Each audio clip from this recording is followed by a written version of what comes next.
Hello, I'm John Walter, instructor for English 302, sections M01 and M03, and in this video I'd like to give you an overview of our syllabus. If you're like me, you find a professor doing an in-depth discussion or sort of reading of the syllabus on the first day of class to be both boring and overwhelming. And so what I want to do is just try to give you a brief overview, hitting some of the highlights, some of the really important issues, and then ask you to read the syllabus carefully and ask questions if you have questions. As I'll talk more in depth in the tour of the Blackboard course, questions about the syllabus are I would consider general questions, and I would ask you to use the Blackboard discussion forums. I have places in the discussion, I have specific forums to ask general questions. The reason for that is that it both lets the question and the answers be public. Therefore, so if another student has a question, it's already been asked, the answer's there.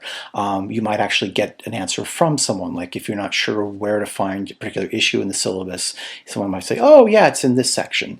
And so general questions like that you want to ask in Blackboard, which makes things easier. Obviously personal questions like what is my grade, why did I, what am I missing, things like that, you can ask me in email, and we actually explain the kinds of questions to ask in Blackboard, the kinds of questions to ask in email under the communication and in seeking help of the course. So, brief overview of the syllabus.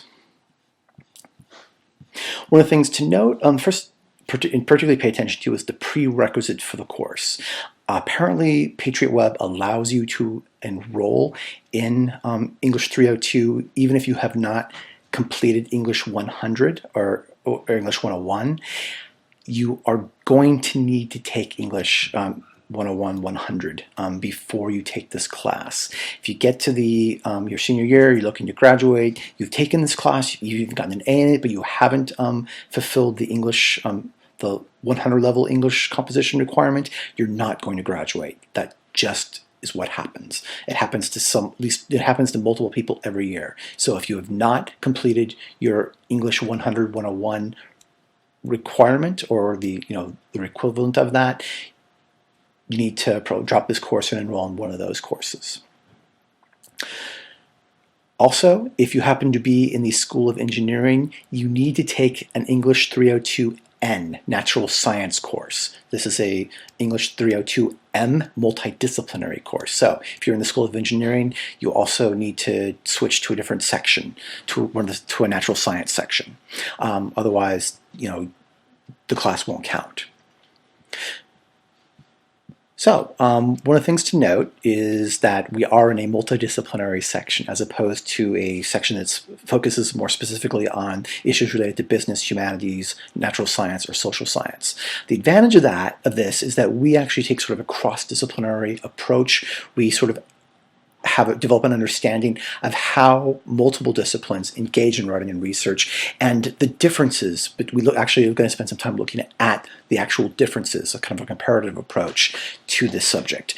However, that's great, especially if you happen to be someone who is interested in sort of the comparative nature of understanding research and writing, or if you happen to be have multiple majors or are in a particularly sort of a cross-disciplinary or multidisciplinary major.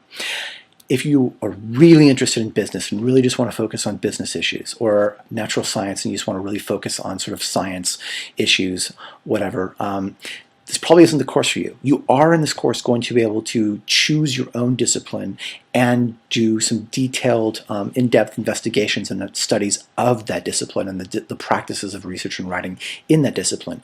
However, again, in this course, we are also going to take sort of this comparative cross-disciplinary approach, whereas the English 302 Business, English 302 Humanities, English 302 Natural Science, and English 302 Social Science are going to focus specifically on the disciplines within those fields, within those areas. So, whether this course is right for you is up to you, but that's something you want to think about. Likewise, as you know, this is an online course. Now, I want to stress that as an online course, you actually will be spending as much, if not more time and effort taking this course than you would in a face-to-face course. The reason for that is that because we're not meeting sort of in person for 3 hours a week, a lot more of sort of your learning experience is dependent upon you and the effort you put into the course. And so, and the course like this, a writing course like this, an advanced writing course like this, you really are going to need to put in a lot of work and effort. So if you're not really good at taking online courses, you might want to consider switching to a face-to-face course. That said, some strategies to help you be successful in this course. Expect to set aside, actually you should just set aside 10 to 12 hours a week and plan on spending that much time each week on this course. And I strongly suggest that you actually set a couple hours each week as a formal scheduled time as if you were attending the course in a face-to-face. However, because it's an online course, you could decide you're going to do this at 10 o'clock on Monday nights or 8 o'clock in the morning on Saturdays. And whatever you do, you can do that, but I would strongly suggest you set aside at least some time each week so you can actually preview what's going on and actually kind of get on top of things. To be successful, you also want to check in with the course regularly. Ask you actually to do activities in Blackboard throughout the week, and so you want to check in with the course, keep checking in with email to just make sure what's going on. I'm producing a weekly schedule overview for each week of the course, and I strongly suggest you actually use that as sort of a to-do track list to kind of keep tabs of what you need to do and what you have done. When I've taken online courses, I've actually printed the weekly schedules out, like a detailed schedule like that out, and I've kept those in a visible place on my desk. If I've got sort of a pile of things, they're actually on top. It's actually on top, so it's always visible, always present, even if I'm not working on the course, just to sort of remind me, hey, you have these things to do. I strongly suggest you use the weekly schedule overviews for the same way. It'll help you keep on track of everything. Obviously, you want to keep up with the lectures, the discussions, the assignments, and finally, you need to be proactive if you feel lost, overwhelmed, or if you've fallen behind. I have far fewer cues to rely on to let me know that you're having a problem with the course in some way. And by the time I figure it out, we will probably have had a couple weeks go by, a couple weeks that I probably would have picked up on something if we were in a face-to-face class. So you really need to be proactive. If you're falling behind, if you're feeling overwhelmed, if you feel lost, let me know immediately, and we can start figuring out what to do to get you so you're feeling comfortable with the course again. Okay, textbook. You want to get the Craft of Research and you want to get the 3rd edition.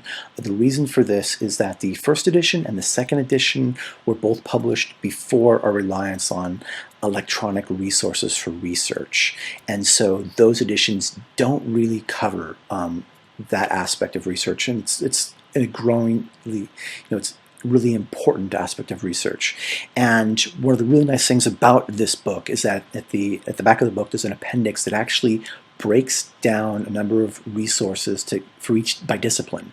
And obviously the 1st edition and the 2nd edition don't include the wealth of electronic and online resources that we have available to us today. The 3rd edition does include them, so you want to get the 3rd edition. The book itself is not that expensive as far as textbooks go. You want to take a look at some other things I'm asking you here for. One of the things I will note is that when you submit files, whether to me or for peer review for your students, for fellow students to look at, I'm asking you to actually have them saved using Microsoft formats, either the doc, the DOC, or the DOCX, or RTF, which is rich text format. The reason for this is that everyone needs to be able to open up and access files. Personally, I use Macs. I love Apple's Pages. Apple's Pages actually can save documents as Microsoft files, and most word processing programs, including OpenOffice, the freeware OpenOffice suite, also are capable of doing this. So please just save your documents as Microsoft Office files. The reason I'm asking this is that all George Mason students have available for free Microsoft Office 365 Pro Plus, so you can download all the Microsoft Office software for free, as that's just one of the perks. It's one of the things that your tuition already pays for, and therefore it's the one software package I can assume that everyone has access to, and therefore that's the file formats I'm asking you to save all your files as when you submit them either to me or to the other students for peer review and collaboration and things like that. Take a look at the grading scale. Here's an overview of the major components of your grade and when they're due. We've got some brief, kind of introductory descriptions of our 3 projects, so you can take a look at those.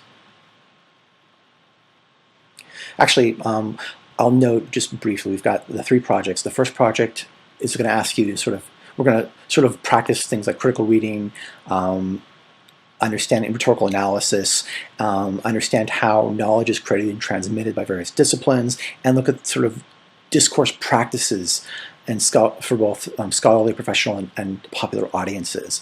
And we're going to understand how various disciplines actually construct knowledge in this way. And we're going to do this by looking at a number of readings dealing with the subject of memory.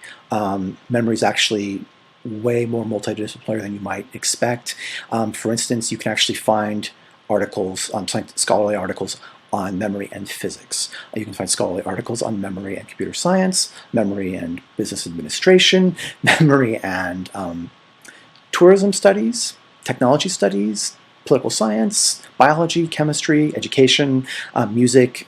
It's everywhere. So we're going to just use memory as a kind of a theme for the first project, so that we have, because we have some shared readings, so we can actually discuss how these various disciplines do what they do when they're producing knowledge and presenting knowledge. And in doing that, you'll learn how to sort of what to look for and how to understand, to recognize how someone does that. And then for this project, you will then get to choose your own article in your chosen discipline, and then you will sort of do an analysis and explain how that particular piece is presenting knowledge based on its disciplinary practices.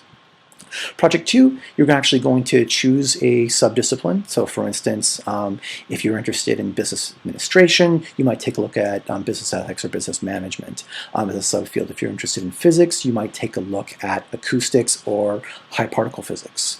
If you're interested in medicine, you might take a look at pediatrics or radiology. If you're interested in linguistics, you might take a look at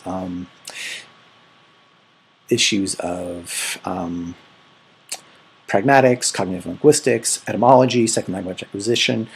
So you're going to sort of pick a major field, kind of figure a subfield within it, and you're going to do some research to figure out various questions about the methods, strategies, discourse conventions to the discipline, and who the major theorists are, where they publish, things like that. So you'll actually, with Project 2, you'll come away with a sort of a good working knowledge of how writing and research takes place in the discipline of your choice. And Project 2 then leads into Project 3, in which you actually engage in an advanced research project in your chosen subdiscipline. And by then you should have some idea of kind of questions they ask, the approaches they take, and you will then do that. And that's Project 3. Okay. I will be holding my office hours on campus in an Enterprise Hall 321. They are on Thursdays from 3 to 4. And so you can actually come and meet me face to face. And we can, outside of office hours, if you want to contact me, you use your Mason Live email account. For privacy reasons, I can only send class-related email to official George Mason University email addresses. You can, as part of contacting me via email, is actually ask to make an appointment outside of my regularly scheduled office hours. I can meet both on campus, again, or I can meet with you online via Skype or Google Hangouts. As I noted, general questions about the course, we have some various places in Blackboard to ask those. There's a general questions and discussion forum. I actually have specific discussion forums for each of the 3 major projects. So, if you have questions about Project 1, when we start working on Project 1, you can actually ask them there. same for project 2, etc. You want to be aware of the sort of the issues about plagiarism here and academic honesty. Read all the policies, obviously, and be really familiar with those. You've got information here on how to get help for the course, help from me, help from your peers, help from the University Writing Center and from the library, important campus resources, you can see those, and here we've got the sort of important dates and the overview of the schedule, kind of broken down by week, learning objectives, and the important dates to keep in mind.